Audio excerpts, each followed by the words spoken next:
Shabbat Shalom and Chag Sameach. So in honor of the loved ones we've remembered as part of our Yizkor service today, I want to offer this teaching in their honor. Zichronam livracha. You might be familiar with one of the closing lines of the Birkat Hamazon, if you sing it in shul or if you sing it in summer camp. It's a verse from Psalm 37. It goes like this. Na'ar hayiti gam zakanti velo ra'iti tzadik nezav v'zaro mevakesh lachem v'zaro mevakesh lachem. And it continues. Adonai yevarech et amo v'shalom. So the beginning, it has a very celebratory tone to it. This is what it means. I was young, and now I have grown old, and I have not seen a righteous person forsaken, or their children beg for bread. After having enjoyed our meal, we thank God for sustaining us, for giving us what we need. And then we engage in this kind of exaggerated gratitude. To claim that no righteous person has ever had their children go hungry. This is a mismatch with what we know to be reality. And it is so striking that despite the way we sing it in such a fun tone of singing, there's always also a twinge of pain if we read the English and we understand what we're singing. It is not possible that someone could live, if they're at all engaged in the world, that someone could live a long life and never witness poverty.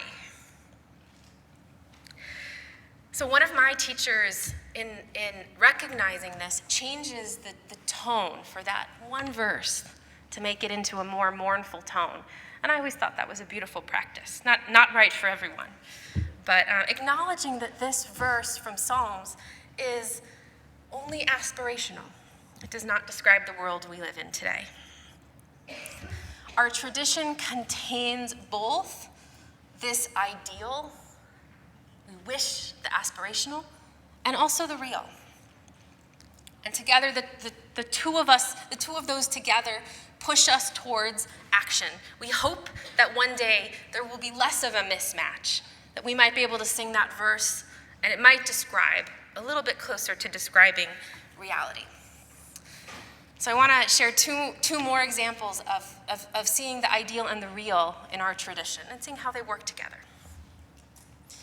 We read in the Torah this morning a verse that represents a similar kind of idealism, aspirational quality to the person who never saw poverty in their entire life. So like the line from Psalms, we read that God says, "There shall be no needy among you." God predicts no needy at all. This is a dream, really. This is a dream of a world without poverty.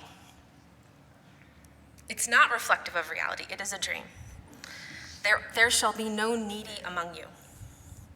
This is not only unrealistic, but it is also conditional. So we read in the Torah, in the context of the Torah, there are conditions. If you heed the Lord your God and take care to keep all the commandments, so that should already be a flag for us. If you keep all the commandments, we don't keep all the commandments. Even if we were to try, we can't keep all the commandments, all of them.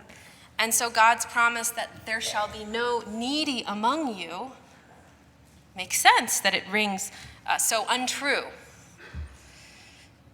Just 3 verses later, we already get an exceptional case. We read, "If, however, there is a need," there should not be any, but if, however, there is a needy person among you, do not harden your heart and shut your hand. This is a shift to a more action-oriented, more realistic view. And in another few verses, we've not only become a little more realistic or a little more action-oriented, we've shifted 180 degrees. So in another few verses, the Torah says, there will be a total contradiction. There will never cease to be needy ones in your land. So first, there will be no needy, and then there will always be needy people. The ideal is juxtaposed within just a few verses with the real, with the reality. The depiction of poverty in our Torah is a mixture of both. And we're told we must keep our hearts open, we must keep our hands open, we must act in order to help. The context of these verses also leads us toward action in a few really beautiful ways. We learn a series of laws that assume there will be poverty and require us to act. First, the Torah instructs us that we should tithe, meaning we should set aside 1/10 of the produce from our agricultural work. And the extra food fills gaps that exist in our social system. So in a few different ways. Number one, the first two are a little harder for us to connect to in our lives today. The first is to sustain us as we're traveling for pilgrimage, to go to the land, to go to the temple. Number two, to support the Levites who would be working in the temple and wouldn't have their own land, so wouldn't have another means of support. This one is the most applicable to us today, maybe. I'll suggest. The third use for the tithe, the 1/10, is to feed the stranger, the orphan, and the widow. To feed those, and those are symbols, right? That's not a complete list. Those are placeholders and symbols for those who don't have another way to support themselves, for the needy in our society. So first, the tithe. Second, the Shemitah year. So once every 7 years, again in this agricultural world, in an agricultural cycle, once every 7 years, we must release all debts that we owe to one another. So this is also within the Israelite community. We must release all debts. The rabbinic commentator Ibn Ezra from 11th century Spain stresses, think about forgiving debts, stresses that forgiving debt would not be necessary in a world where there were no needy people, where nobody needed a loan. We wouldn't have to forgive the debts. If there were no poverty, we wouldn't have this commandment to forgive debt. In other words, the laws on debt forgiveness represent our Torah being more realistic, more action-oriented than it might have seemed before. From Torah law to early rabbinic law, and I love this part too. I like this extra legal part. Our tradition learns something more about poverty. So the Torah says you have to release the debts every 7 years. It turns out there was a problem with how this was working on the ground. So think about a 7-year cycle. The first few years, lenders would offer loans, no problem. I expect I'll be paid back. I'm not really worried about the 7th year. Think about what happens in year 5 and 6 and 7. Do you think lenders are likely to offer loans in those years? Probably not. They might worry that they would not be repaid, and they might worry that that debt would be forgiven too soon. There wasn't enough time for the person to pay them back. So the rabbis created a legal loophole to the Torah's law. So this is called the prosbul. This comes from, it's not from Hebrew, it's from Greek, I believe. Someone here will know where it comes from, Latin or Greek. That allowed, this legal loophole allowed private loans to be transferred to the public sphere, to the courts. So the private loans would be shifted to be public loans, essentially, and then they would not be subject to the 7-year release.